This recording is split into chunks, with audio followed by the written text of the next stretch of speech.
Batman's secret identity is the most closely guarded secret in the DC universe. No one must ever know! Well, except Alfred, of course, and all the Robins, and Batgirl, and Superman, and the Justice League, and probably Commissioner Gordon. No villains, though! Except for al-Gul, and Talia, and Catwoman, Hush, Dr. Hurt, well, you get the idea. Beyond them, however, no one must ever know, which is why Bruce Wayne has gotten to some pretty strange extremes in order to keep people from figuring out how he spends his nights. Here are some truly bizarre ways that Batman has kept his identity a secret. The Bodyguard.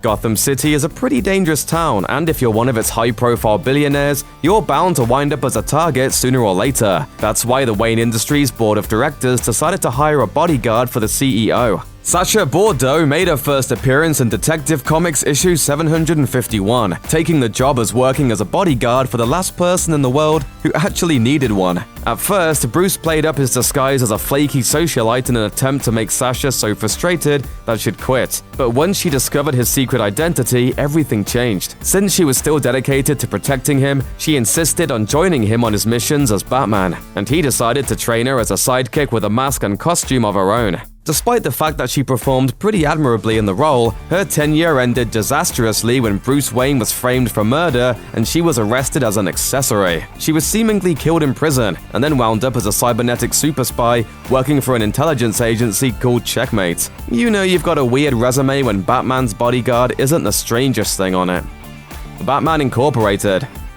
The thing about Batman's secret identity is that it's not actually that hard to figure out, since everyone already knows that he drives around Gotham City in a rocket-powered supercar. Once you have that, it's pretty easy to connect it to the local billionaire whose parents were murdered in front of him as a child. In 2010, however, Bruce Wayne used all those obvious connections to his advantage. Rather than revealing himself as Batman, he instead announced that he'd been the one financing the Caped Crusader, using his vast personal fortune to provide Gotham's resident vigilante with all the grappling hooks, batarangs, and Batmobiles he needs. And technically, that's true, even if it leaves out one pretty important detail.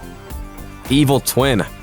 After Batman appeared to die in the pages of Final Crisis, Dick Grayson took over the role, but that left the question of what to do about Batman and Bruce Wayne dying at the same time. Fortunately, they had Dr. Tommy Elliot, better known as the supervillain Hush. See, Elliot was so obsessed with his childhood friend Bruce Wayne that he ended up performing plastic surgery on his own face in order to turn himself into Wayne's exact double. With Batman gone, he was running around pretending to be Bruce Wayne, depleting the Wayne fortune as fast as he could. To solve the problem, Batman's allies decided to let him keep up the ruse, recruiting a massive roster of other superheroes posed as employees and assistants to keep him in line long enough for the real Batman to return from a trip through the time stream.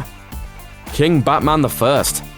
Okay, this is when things start to get weird. Back in the 50s, Batman and Robin found themselves transported through a random time warp to the planet Plaxius, where Batman was unmasked when he accidentally became king. Initially, Batman figured out that there was no harm in revealing his identity to an alien world, but the criminal he and Robin had been chasing when they got hit with the time warp was also there, and more than willing to spill the beans when he got back to Earth. While this entire problem could be avoided by just leaving the criminal back on Plaxius to face interdimensional space justice, that's a little too far from due process, even for Batman. Instead, Batman and Robin decided that the best way to protect their identities was to jump right back into another random time warp, which fortunately wiped everyone's memories of the entire story. Funny how that works. Bat-Ventriloquism.